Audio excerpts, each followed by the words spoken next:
Posible ang rotational brownout sa mahigit 20 probinsya sa Luzon at Visayas ngayong pong gabi. Nakatutok si Ian Cruz.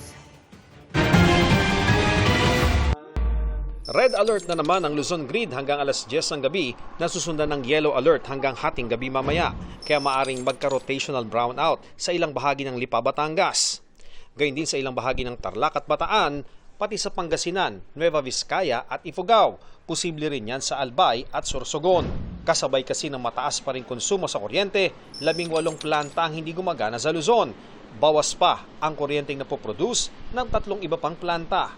Para makatulong, sabi ng Meralco, nangako ang ilan nilang malalaking customer na magbabawas sila ng mahigit 300 megawatt na konsumo para mabawasan ang demand. Hanggang alas 7 ng gabi naman ang red alert sa Visayas grid na susundan ng yellow alert hanggang alas 10 ng gabi. Kaya maaring makaranas ng rotational brownout sa Cebu at Negros provinces, pati sa Panay provinces at Guimaras. Gayun din sa Leyte provinces, Eastern at Northern Samar at Biliran.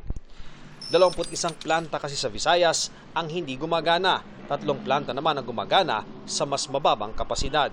Ayon sa Department of Energy, may mga ginagawa naman daw na planta ng kuryente sa bansa na kapag naikonekta na sa grid, magdudulot ng mas matatag na supply ng kuryente. Ngunit habang hindi pa operational ang mga ito, kinakailangan nating magtipid.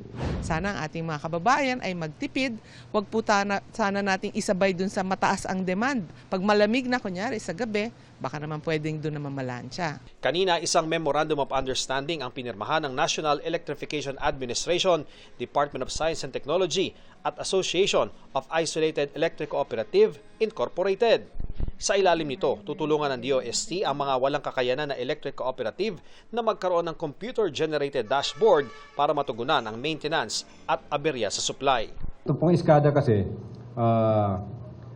we can monitor real time yung aming operation. We can even remotely control the system. This will enable us to monitor their operations in real time. You need to modernize data acquisition by developing sensors that will be placed all over the system. Para sa GMA Integrated News, Ian Cruz, nakatutok, 24 oras.